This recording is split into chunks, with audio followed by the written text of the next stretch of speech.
Vamos abrir nossas Bíblias no Salmo de número 128. Começamos a falar semana passada sobre família. Os irmãos que não estavam aqui, ou aqueles que estão nos visitando hoje, nós começamos a falar sobre família baseado no Salmo de número 128.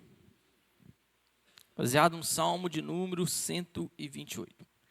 E o primeiro versículo do Salmo, ele trata diretamente com o homem. Com o homem. Tá? Embora esteja escrito, bem-aventurado aquele que teme o Senhor e anda nos seus caminhos.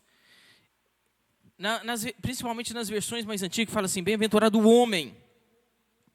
O primeiro versículo, ele fala para o homem. Bem-aventurado o homem que teme ao Senhor e anda nos seus caminhos. E nós estudamos aqui juntos que temer ao Senhor e andar nos seus caminhos está unido de uma forma indivisível. Não tem como você temer o Senhor e não andar nos caminhos dele. Se você faz um, consequentemente você tem que fazer o outro. E é uma mensagem especial, é um recado especial para homens. Mas hoje nós vamos continuar a leitura do Salmo. Amém? Só que nós vamos direto para o versículo 3. Outro domingo nós vamos falar do versículo 2. No versículo 2 nós vamos falar sobre dinheiro na família. Tá? E hoje eu quero falar, porque o ano está terminando, então hoje nós vamos falar sobre esposa. Amém? Versículo 3, vamos lá. Vamos pegar do versículo 1 para ficar bem completo o entendimento. Bem-aventurado o homem que teme ao Senhor e anda nos seus caminhos. Você comerá do fruto do seu trabalho, será feliz, e tudo irá bem com você. Versículo 3. Sua esposa, no interior da sua casa, será como videira frutífera. Seus filhos serão como rebentos da oliveira, ao redor da sua mesa. Amém? Quando eu estava estudando para esse sermão, eu estava lendo alguns artigos. Inclusive, eu estava lendo esses artigos semana passada, publicados pelo Hospital São João de Deus. E depois, esse final de semana, eu tirei um tempinho para me ler esses artigos novamente. Até para me continuar a leitura desses artigos.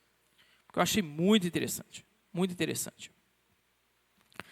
Os dados publicados por um relatório, por um artigo do Hospital São João de Deus, revela o seguinte, que de 2010 a 2019, 24 mil mulheres se suicidaram. Daria uma média de 6 mulheres por dia. Isso foi até 2019. Depois da pandemia, eles não atualizaram o relatório ainda não. Tá? Eles não atualizaram. Então, 24 mil mulheres suicidaram de 2010 a 2019. 9 anos. Pós-pandemia, não está atualizado. A cidade no Brasil em que mais suicidaram mulheres foi a capital Fortaleza. Suicidaram, em média, 300 mulheres por ano em Fortaleza. É a cidade que mais suicida mulheres no Brasil. De 2010 até 2020, finalzinho de 2019, início de 2020, o índice de suicídio de mulheres aumentou 45,7%. Ele ultrapassou a quantidade de homens, o nível de suicídio de homens. Ele quase que dobrou, na realidade. Quase que dobrou. O número de mulheres que se suicidam é quase que o dobro de homens, atualmente. A faixa etária desse suicídio de mulheres está entre... A maior parte está entre 15 e 24 anos. A OMS, aquela Organização Mundial de Saúde, ela soltou um relatório que a estimativa é de que a cada 4 segundos no mundo, uma mulher suicida. Uma mulher suicida. Isso foi, principalmente essa evolução, foi nos últimos 10 anos. Os últimos 10 anos. Os dados estão um pouco desatualizados devido à pandemia, que é outra realidade. Então, os órgãos de saúde estão atualizando esses dados ainda. Por que eu achei interessante dar uma lida nesses artigos. O movimento libertador das mulheres, o feminismo, ele fez a promessa, ele prometeu para as mulheres que quando elas saíssem de casa para trabalhar, elas seriam completas. Elas seriam mulheres realizadas. Elas seriam mulheres felizes. E isso não é uma pesquisa feita pela igreja, não. Isso é uma pesquisa feita por órgãos de saúde. O índice de suicídio entre as mulheres quase que dobra o número de homens.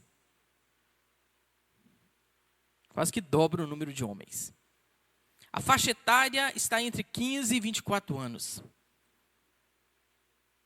Será que o movimento libertador das mulheres cumpriu a sua promessa?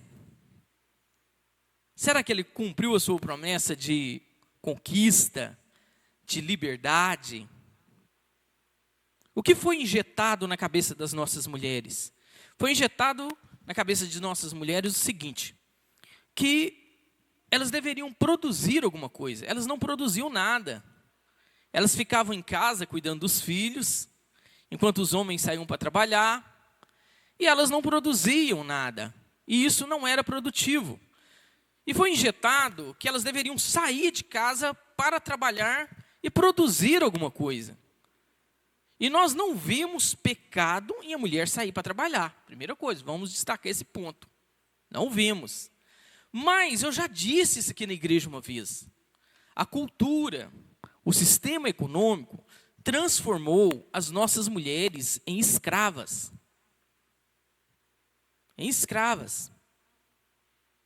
Elas não podem gerar mais, elas não podem ter filhos mais, porque elas estão sob a ameaça da demissão. Tem direitos trabalhistas? Tem, eu sei que tem. Mas muitos são ineficientes, são irreais. Esse é o sistema. É isso que eu quero mostrar para os irmãos. Esse é o sistema. E colocou na cabeça da mulher que ela seria feliz, que ela seria realizada a partir do momento que ela produzisse algo. Que ela pudesse produzir algo. O sentimento de ser inútil, na realidade, ele foi plantado nas mulheres. Ela não nasceu com esse sentimento. Ele foi plantado. Que ficando em casa, que cuidando dos filhos, do bem mais precioso, ela seria inútil e que ela tinha que produzir algo. Ela precisava produzir algo. O cristianismo é a única religião que valoriza as mulheres da maneira que ela deve ser valorizada. Todas as outras religiões, inclusive na época de Cristo, se a mulher quisesse prestar uma adoração, se ela quisesse adorar o Deus lá da cultura deles lá, ela só adorava esse Deus através de uma prostituição. Se ela se tornasse uma prostituta cultual. Se ela se tornasse uma prostituta cultual. Quando Jesus vem e ele escolhe os seus discípulos, ele escolhe 12 apóstolos, ele escolhe 12 discípulos, mas as mulheres andam com esses homens. Na caravana de Jesus, tinha muitas mulheres. Marcos revela para nós que quem sustentava o tour de Cristo, quem sustentava a missão de Cristo no sentido de dinheiro, pagar as contas, porque ele comia pão, os discípulos comiam pão, comiam carne, e eles estavam viajando pela Galileia. A Galileia tinha cerca de 280 vilarejos, e ele estava de cidade de vilarejo em vilarejo, anunciando as boas novas. E quem estava pagando as contas nessa viagem, Marcos revela para nós que na maior parte do tempo foi as mulheres. O apóstolo Paulo, ele é sustentado por uma mulher. Durante o período do seu ministério, ela paga as contas de Paulo. O eminente apóstolo Paulo. O eminente apóstolo Paulo.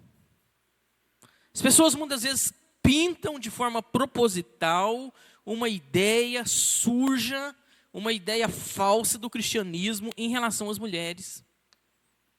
Em relação às mulheres. Usando termos que somos machistas e por aí vai. E por aí vai. Vamos lá. Vamos lá. O Salmo de número 128, no versículo 3, ele diz assim: sua esposa no interior de sua casa será como videira frutífera. Vamos pegar só essa parte hoje. Como videira frutífera. Quando você compara a mulher com uma videira, com uma árvore, para nós não tem muito sentido não. Imagine só, você comparando a mulher com uma videira.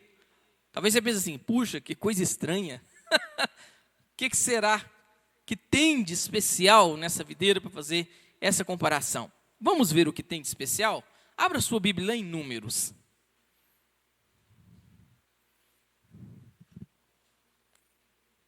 Números capítulo 13.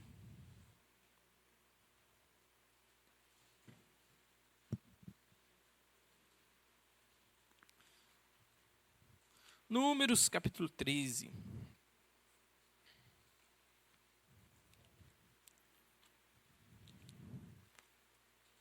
Versículo 23. Da onde que surgiu? Qual é essa ideia de comparar a mulher com uma árvore? Porque para nós, para a nossa cultura,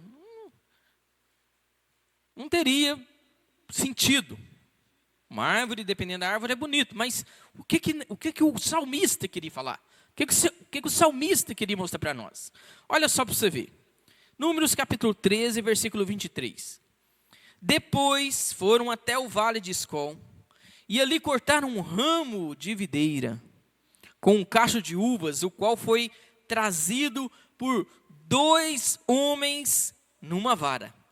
Foi necessário 2 homens para carregar um cacho de uva daquela videira, da terra prometida. São os 12 espias. Eles foram enviados. Eles entraram na terra para trazer um relatório. E quando eles chegaram lá, eles viram um cacho de uva do tamanho que eles nunca imaginavam. E quando eles viram um cacho de uva enorme, eles disseram assim, não, se nós falarmos, eles não vão acreditar. Porque eles são do Egito, eles viveram no Egito, e vêm ter uma influência egípcia ainda, de deserto, escassez. Nós vamos ter que cortar aqui um cacho de uva e levar para eles ver. Senão eles não vão acreditar, não. Senão eles não vão acreditar. Mas um homem sozinho não dá conta. Vamos amarrar no cavalo. Vamos amarrar ele numa vara e 2 homens vão carregar ele. E vamos levar um cacho de uva, para eles verem o quanto essa terra é frutífera, é valiosa. Vamos lá. E eles levam.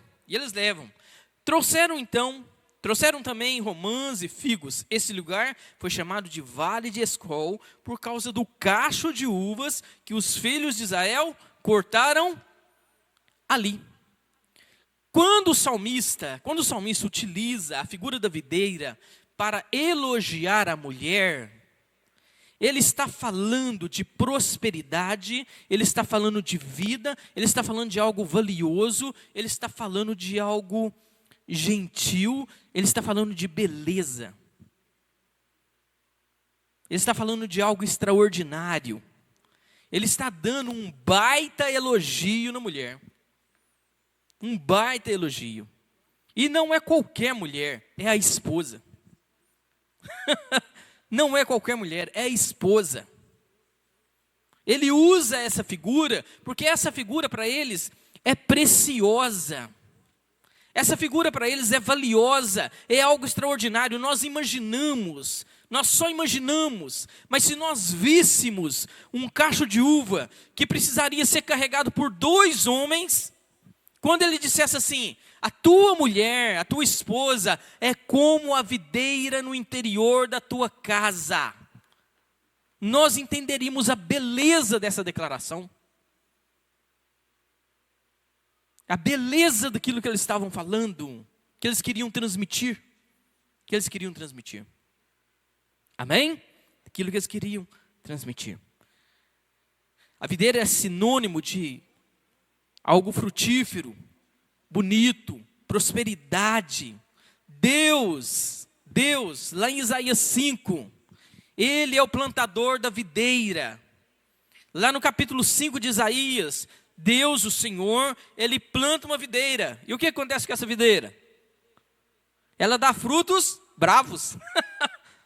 Ele planta uma videira e ela dá frutos bravos. E é por isso que Jesus diz lá em João 15, eu sou a videira verdadeira. Porque os frutos de Jesus são doces, são legítimos, são puros. Deus usa um próprio exemplo que Ele dá a si mesmo. Ele é o Senhor da videira, Ele que traz vida à videira. Isso para nós entendermos o quanto a videira ela é especial da linguagem bíblica, na figura bíblica. O quanto ela é valiosa. Só a partir disso nós vamos entender o quanto uma esposa é valiosa. Quanto uma mulher é valiosa. Quanto ela é valiosa. Amém?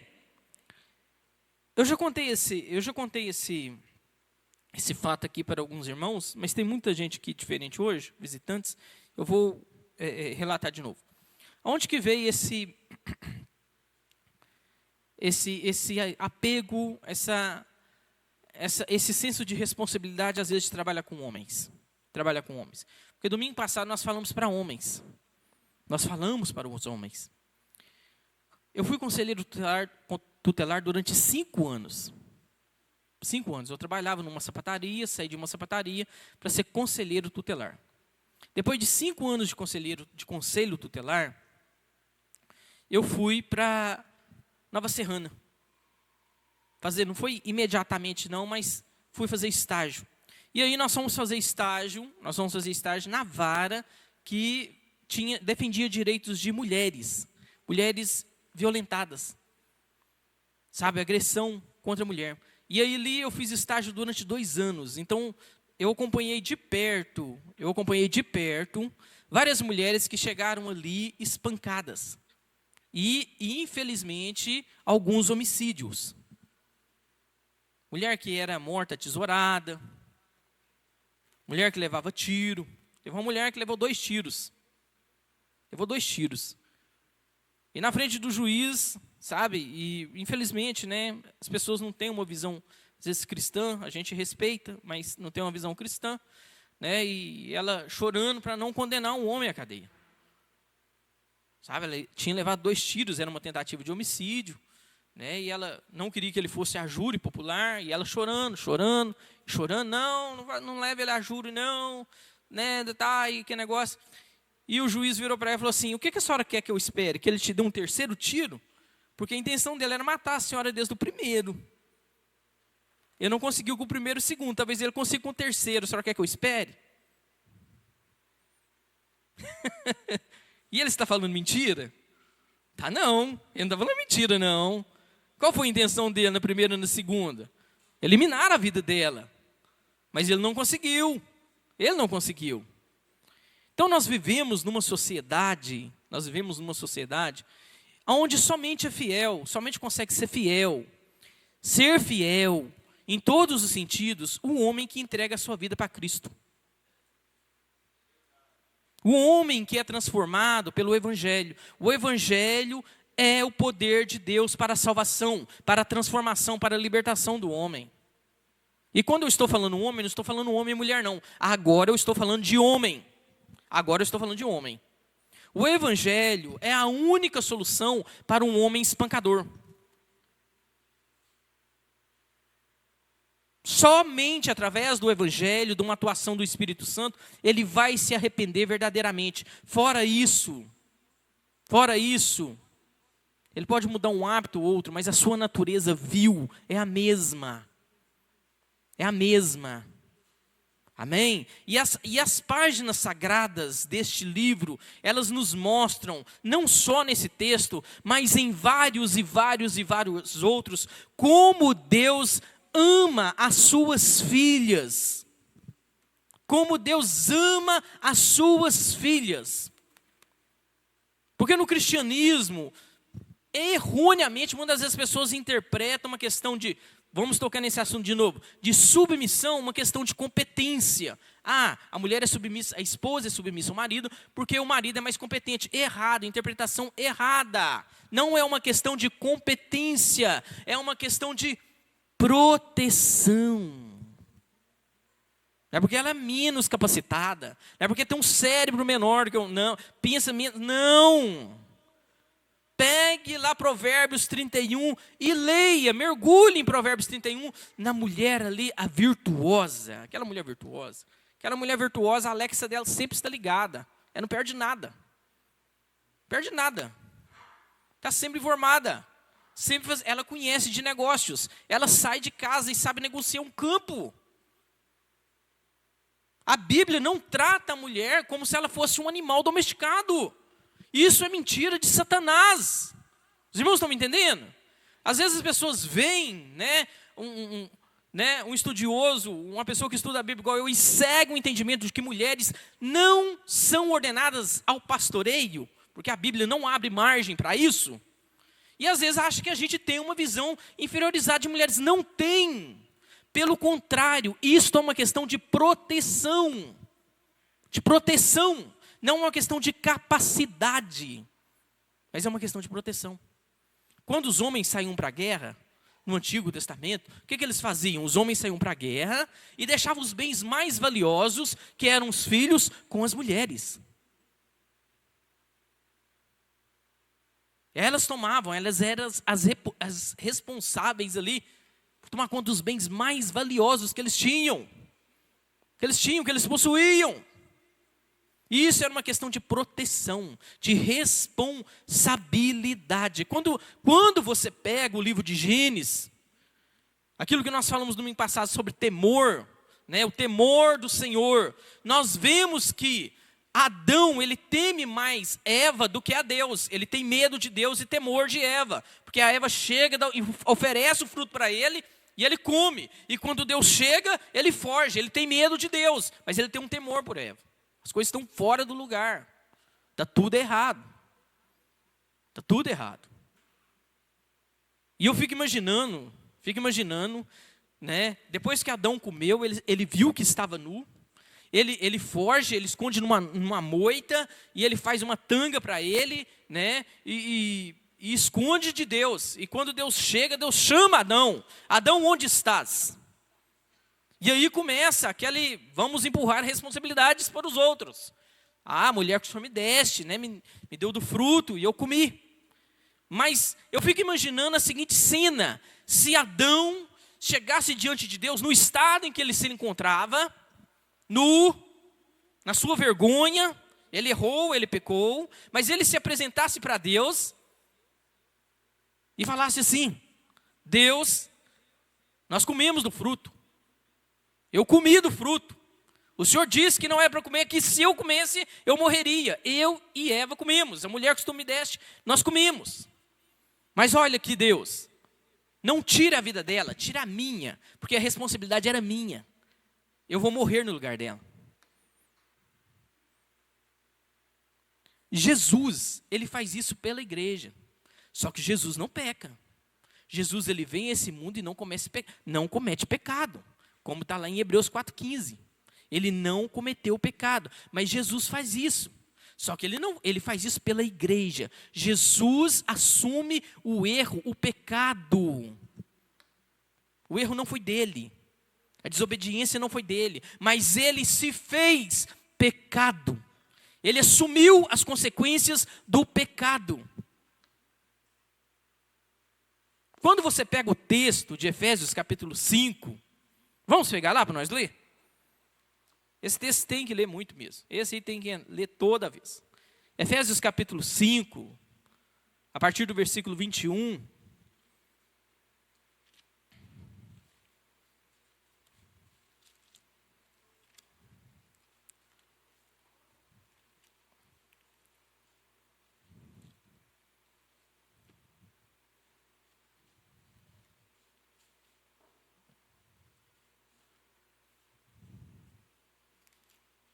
Efésios capítulo 5, a partir do versículo 21, nós lemos ele domingo passado. Agora nós lemos ele a primeira vez sobre o foco do marido. Agora vamos pegar sobre o foco da esposa. E vamos unir os dois. Vamos unir os dois. Versículo 21, capítulo 5, versículo 21. Sujeitem-se uns aos outros no temor ao Senhor. Ambos são sujeitos ao Senhor. Homem e mulher, marido e esposa. Esposas, que cada um de vocês se sujeite ao seu próprio marido, como ao Senhor. Porque o marido é o cabeça da esposa, como também Cristo é o cabeça da igreja, sendo ele próprio o salvador do corpo. Como, porém, a igreja está sujeita a Cristo, assim também a esposa se sujeite em tudo ao seu próprio marido. Maridos, agora vamos lá, maridos, uma coisa liga a outra, não são coisas separadas, são coisas unidas. Não tem como você tratar de um assunto e não tratar do outro. Maridos, que cada um de vocês ame a sua esposa como Cristo amou a igreja e se entregou por ela para santificar, tendo-a purificada por meio da lavagem de água pela palavra, para apresentar a si mesmo como esposa, como igreja gloriosa, sem mancha, ruga, nem coisa semelhante, porém santa e sem. O apóstolo Paulo, ele não exaure, ele não trata de todas as coisas do casamento nesse pedacinho aqui, ó. Ele não trata. Mas ele trata de algo vital, algo insubstituível, algo que não pode faltar. Se faltar, vai para o brejo. A maneira que o homem ama a esposa, o marido ama a esposa, e a maneira que a esposa ama o marido. Resumindo em miúdos, como o marido ama a esposa, se sacrificando. Ele se sacrifica por ela. Resumo, como o marido ama a esposa de forma bíblica, ele se sacrifica por ela. Ele tem que estar disposto a morrer por ela. Os casados e os solteiros, aprendam isso. Recebam isso no coração de vocês. Tem que estar disposto a morrer por ela. Não vamos falar de anjos hoje. Vamos falar de Bíblia. Maridos, amem as suas esposas como Cristo amou a igreja. Sacrifício. Se faltar sacrifício. Como que o marido prova que ele ama a esposa? Sacrifício. Se ele não faz sacrifício, e sacrifício é aquilo que tem valor. Animal coxo, animal manco, animal que está morto. Isso não é sacrifício, não. Isso não é sacrifício. Sacrifício tem que ser o melhor. Sacrifício é aquilo que vai te custar alguma coisa. Sacrifício é aquilo que tem valor. Se ele não sacrificar alguma coisa pela esposa, ele não prova para ela que ele ama. E amor, sabe, nós somos contaminados pelas novelas da Globo, né? Muita gente que assistiu novela da Globo no império da televisão. Então você tem uma visão de um amor romântico, sabe? Um amor assim, surreal, platônico muitas das vezes. Platônico muitas das vezes. O amor real, o marido ele se sacrifica pela esposa. Um casal que tem 40, 50 anos de casado, uma das características dele é sacrifício por parte do homem. O homem se sacrifica. Se ele não se sacrificar para corrigir a vida dele, para corrigir, sabe, maus hábitos, se ele não se sacrificar, o casamento vai dar errado.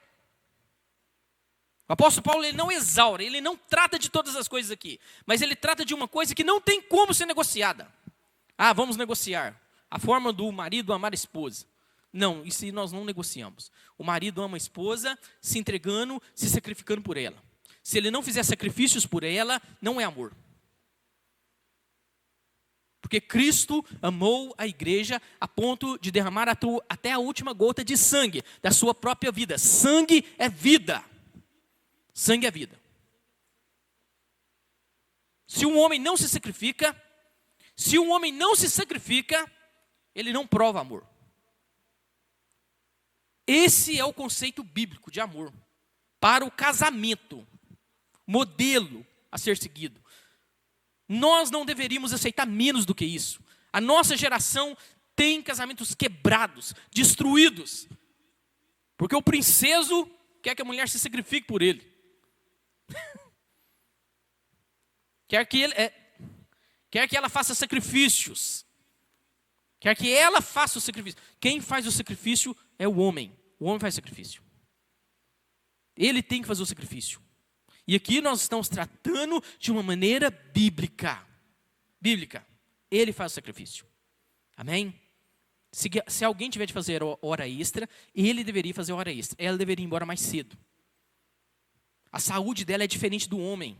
Por que vocês acham que o dobro de mulheres e homens estão se suicidando? Na faixa etária entre 19 e 25 anos. É a entrada, é a saída da faculdade para a entrada no mercado de trabalho. Muitas vezes as mulheres não conseguem, são tratadas diferentes. Já vem um fracasso, muitas vezes, de família, de famílias fracassadas, corrompidas pelo pecado. E nós já fizemos uma pregação sobre isso. Inclusive, nesse ano, nós pregamos sobre isso, lá em Juízes. Quando as mulheres são destruídas. No início do ano, nós fizemos uma pregação sobre isso. Quando falta rei no trono, a iniquidade reina. E quando a iniquidade reina, os mais fracos são sacrificados. E os primeiros a serem sacrificados são mulheres e crianças. São mulheres e crianças. Por que essa cultura louca, demoníaca, encharcada de demônio, tem sede de aprovar o aborto? Porque uma criança no ventre da mãe não tem como se defender. É uma oferta à cultura. É um sacrifício à cultura. Ninguém fala disso. Por que as pessoas não falam a quantidade de mulheres que estão se suicidando? Fala, não, você tem que se libertar, você tem que ser livre, você tem que sair para trabalhar mesmo. Irmãos, nós não somos contra as mulheres trabalhar. Não somos, tá? O que nós somos, o que eu sou contra é transformar as mulheres em escravas. Por que ela não trabalha meio período? Por que vocês não aceitam viver uma vida mais simples, mais módica? Corta a Prime, corta talvez a Netflix, tá? Deixa de trocar o carro esse ano. Talvez ela trabalhe meio horário. Quando você chegar no final da sua vida, como que vai estar a sua esposa? Os cacos. Você vai pegar os cacos dela. Ou ela vai ser uma videira ainda no fundo, lá no interior da sua casa. Ela ainda vai ser frutífera. Ela ainda vai produzir alguma coisa. Nós não vimos a igreja falar disso. Nós não vimos. Nós não vimos as igrejas tratar desses assuntos. Por que não? Por que nós não vimos? Quando eu trabalhei em Nova Serrana, quando eu fiz esse estágio, eu ganhava R$600. R$600. Mas eu tinha que fazer. Era um estágio obrigatório. Então eu tinha que escolher algum lugar e lá ainda pagava R$600. Mas o que eu aprendi lá foi para o resto da vida. Eu vi a violência, eu vi o quanto um homem endemoniado, sem limites, ele machuca uma mulher. Isso eu vi de perto. Eu vi mulheres chorarem, rasgadas numa audiência, machucadas, quebradas. Quebradas. Eu já vi mulheres que apanharam de pastores.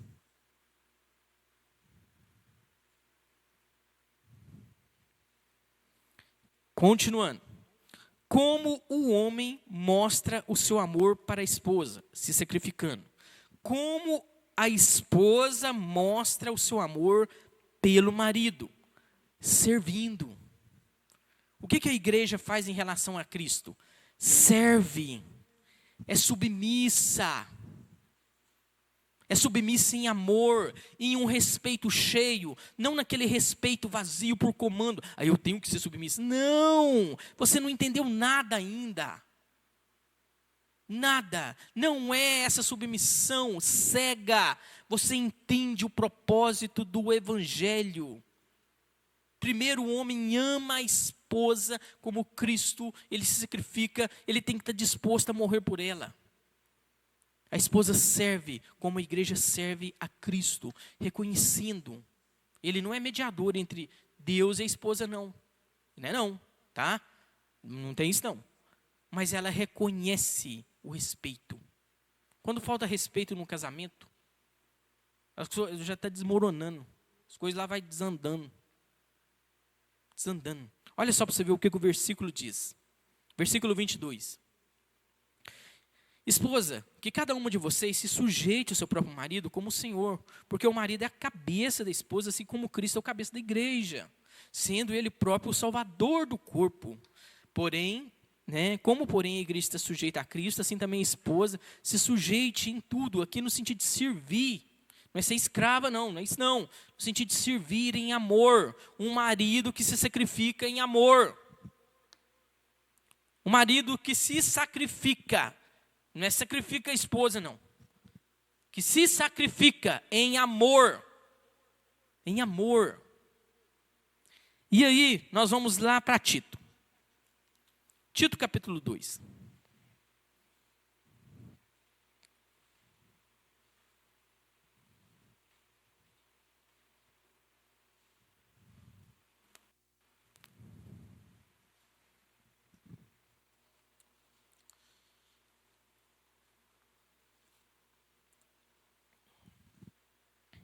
O que a palavra de Deus nos ensina de forma rica?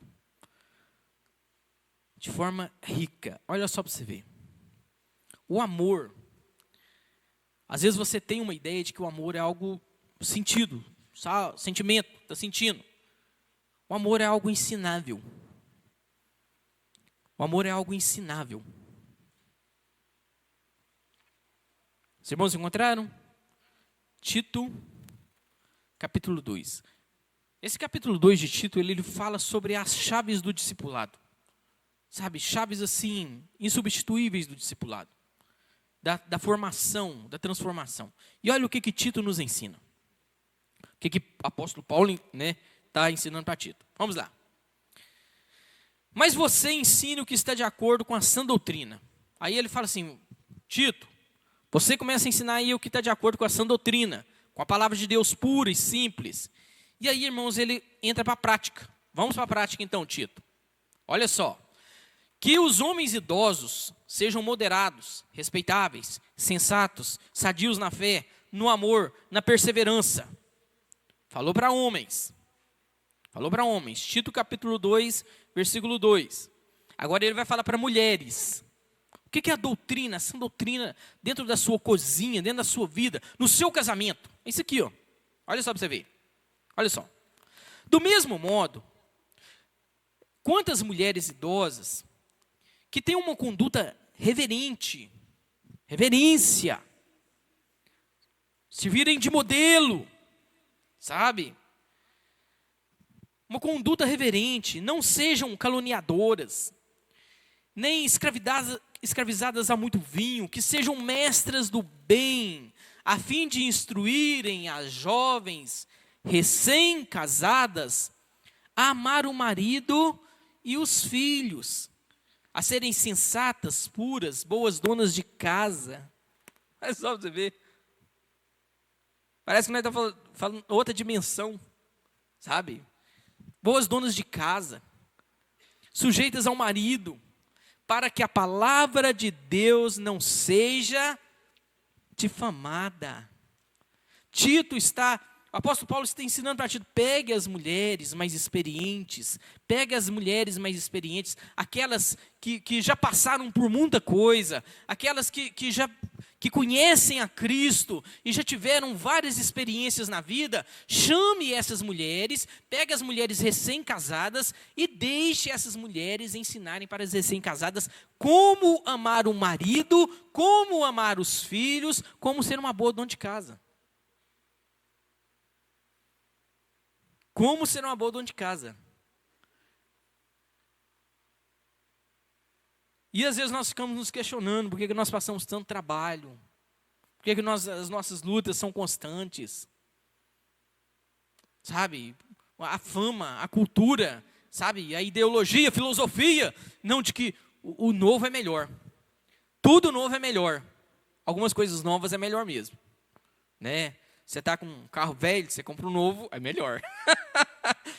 Mas quando você trata de pessoas, você pega uma pessoa que tem experiência, uma pessoa que já sofreu nessa área, uma pessoa que já passou por, sabe, morros e pedras, e uma mulher que perseverou em Cristo, e ela ensina para as mais novas como amar o marido, como amar os filhos, como ser uma boa dona de casa, como ser uma mulher temente a Deus, reverente. Reverente. O amor é algo ensinável. O amor é algo ensinável. O problema é que nós somos extremamente orgulhosos muitas vezes. Quando nós perguntamos, às vezes nós perguntamos a pessoa errada indo por cima. Temos que perguntar a alguém que saiba sobre aquele assunto. E isso não é orgulho. Se você está suspeitando de um problema no coração, você vai no ortopedista? Faz sentido? Não. É por isso que, inclusive nos encontros de homens, eu pego homens aqui e peço a eles, conte o seu testemunho. Você passou por isso, conte o seu testemunho para eles. Fala para eles, como que você venceu, como que você sofreu. Conta para eles, fala para eles. Fala para eles. Amém? 1 Pedro, capítulo 3.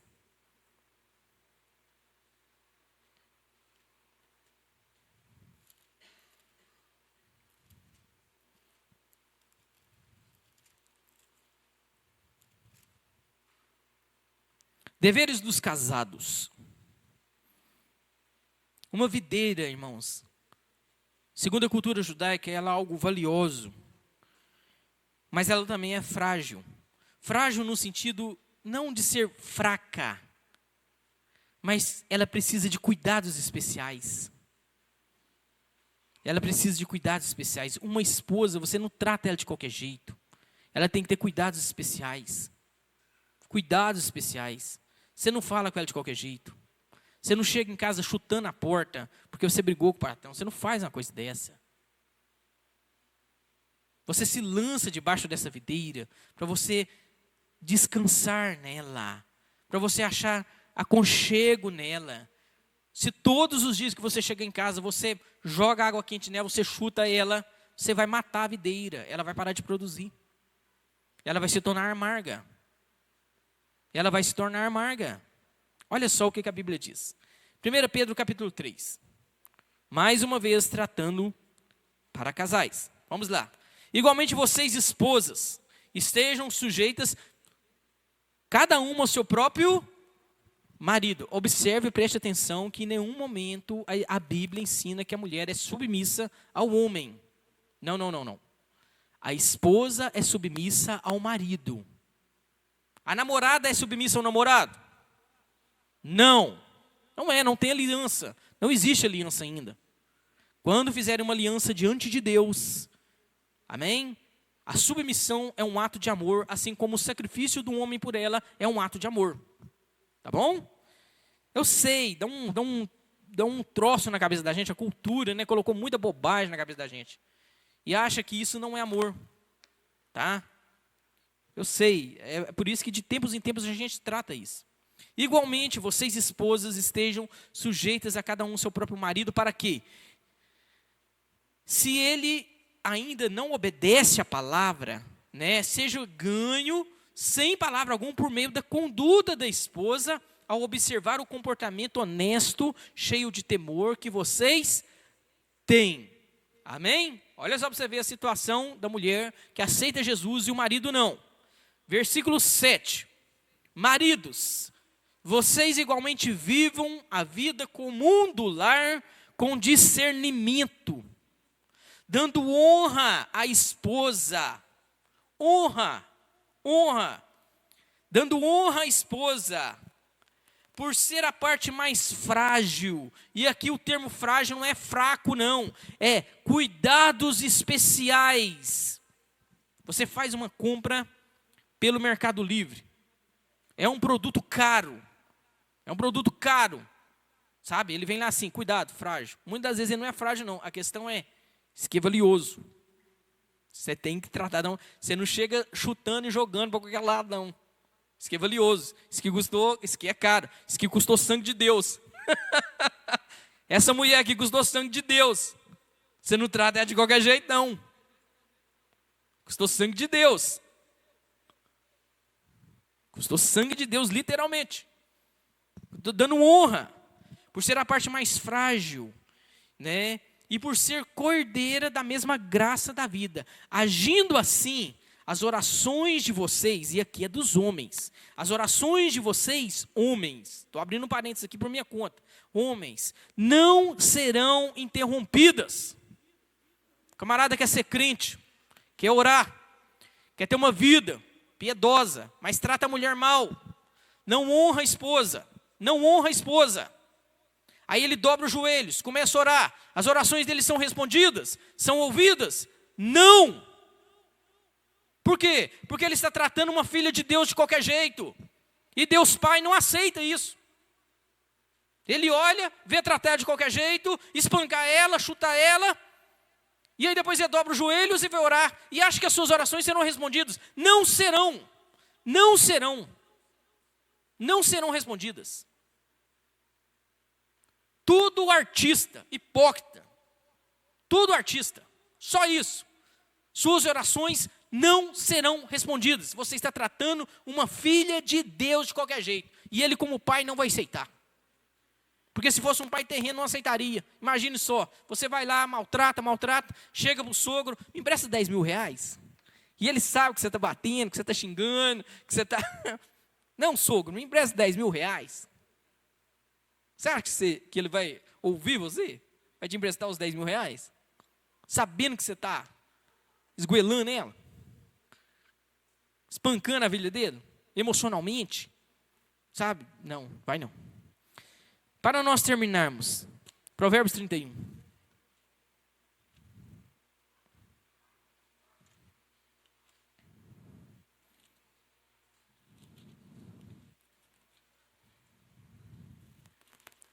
A partir do versículo 10.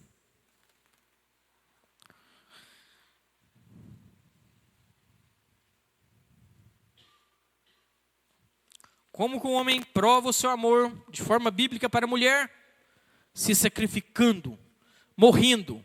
Como que a mulher prova o seu amor para com o homem? Servindo, ou seja, vivendo.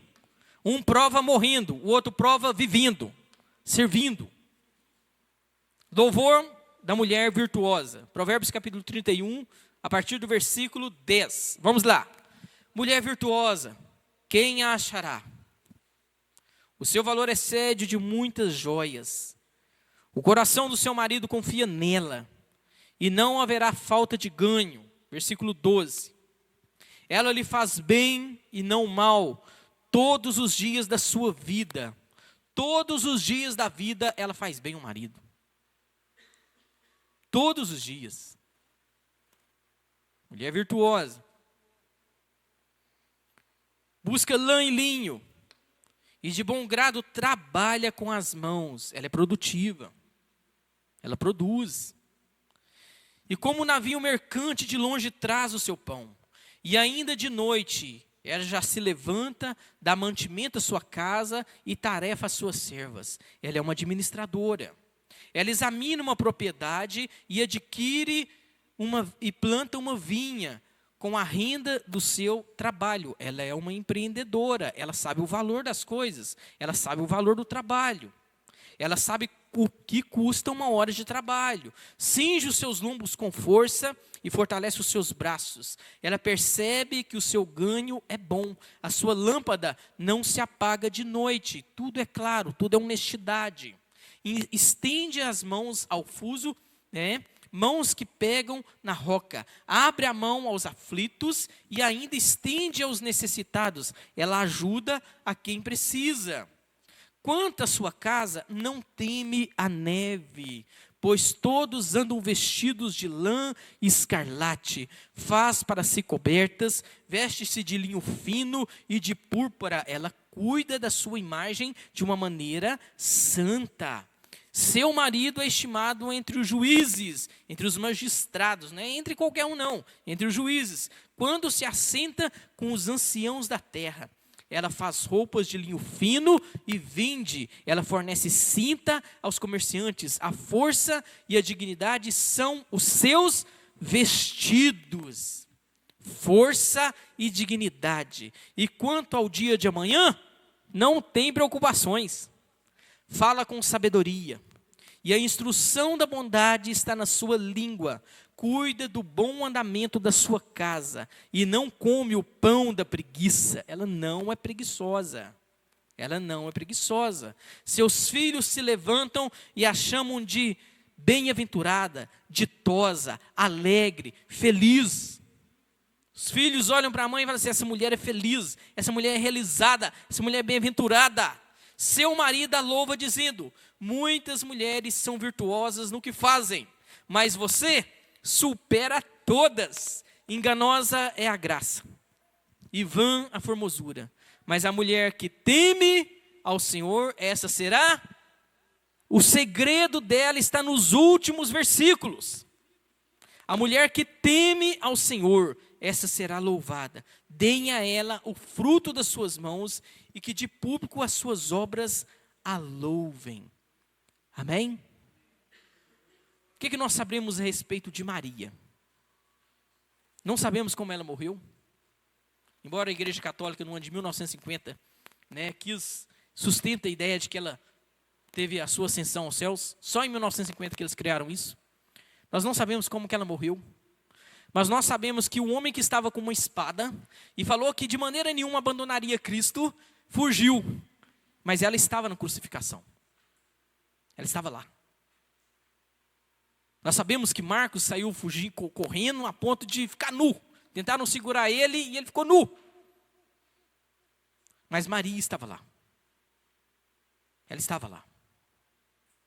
O que eu quero mostrar para os irmãos é uma mulher virtuosa. Uma mulher bem-aventurada. Ela teme ao Senhor. Ela teme ao Senhor. Amém? Maridos, que a sua esposa, que você veja ela como a videira, lá no fundo da sua casa, como aconchego, como alimento, como sustento. Ela é valiosa. Ela precisa de cuidados especiais. De cuidados especiais. Se você não cuida da sua esposa, se você não honra a sua esposa, as suas orações não serão respondidas. Isso é muito sério. Isso é muito mais sério do que a gente imagina. Muito mais. Muito mais. Vamos ficar de pé?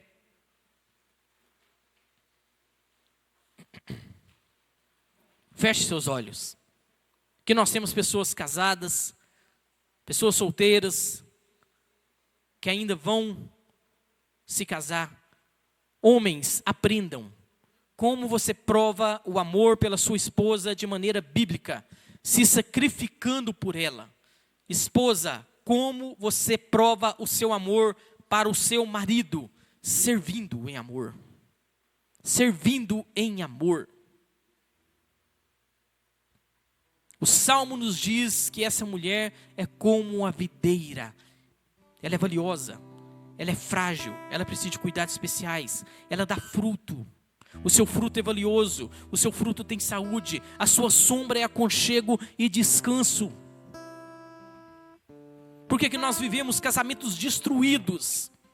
Por que nós vivemos casamentos arruinados?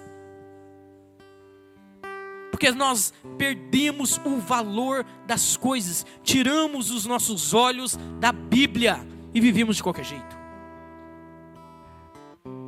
Senhor, em nome de Jesus, pedimos ao Senhor perdão pelos nossos pecados. Pedimos ao Senhor perdão pelas nossas falhas.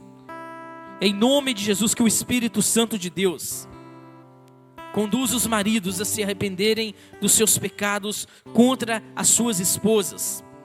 E as esposas a se arrependerem dos seus pecados contra os seus maridos. Que eles aprendam na palavra do Senhor, um servir e o outro morrer. Entregar, se sacrificar, proteger, cuidar, nutrir ser um provedor para a glória e para a fama do nome de Jesus. Em nome de Jesus nós pedimos ao Senhor graça, pedimos ao Senhor que o Espírito Santo de Deus esteja sobre cada família, cada casamento, cada relacionamento, trazendo cura, arrependimento, que o Evangelho venha com uma boa notícia e exploda todo pecado, toda insubmissão, todo egoísmo. O que adianta nós ajuntarmos tesouros nessa terra e perdermos os bens mais valiosos que nós temos? O que adianta as nossas esposas trabalharem e chegarem no fim da vida doentes? Que proveito tem isso? Que ela seja como videira frutífera no fundo de casa, no lar, na família. Em nome de Jesus, que todo demônio seja repreendido agora. Toda potestade maligna, toda opressão maligna, de homens que batem em mulheres, de demônios, homens que espancam mulheres. O Senhor é o libertador das mulheres. O Senhor é o Deus, o Senhor é o Criador da videira. Em nome de Jesus, nós clamamos ao Senhor. Clamamos ao Senhor para que todo homem que levanta a mão para a mulher se arrependa dos seus pecados e sinta o peso da tua glória e do seu juízo. Do seu juízo. Que todo homem se arrependa diante do Senhor, do Deus que ama essas mulheres, do Deus que cuida dessas mulheres, que cuida dessas esposas, que traga cura sobre o coração, sobre a história, sobre a vida delas. Que o Espírito Santo enche elas de sabedoria, de graça, de vida, de esperança. Em nome de Jesus seja abençoada. Em nome de Jesus seja uma mulher virtuosa no Senhor. Somente o Espírito Santo de Deus vem sobre você e te faz uma virtuosa. Você sozinha não consegue. Renda a sua vida a Jesus. Entregue o seu coração a Jesus, e a sua beleza será o Senhor, e a sua glória será Jesus. Que você seja uma mulher que viva para Cristo. Em nome de Jesus. Que toda honra e toda glória seja dada ao Senhor. Amém? Vamos aplaudir o Senhor? Aleluia. Amém.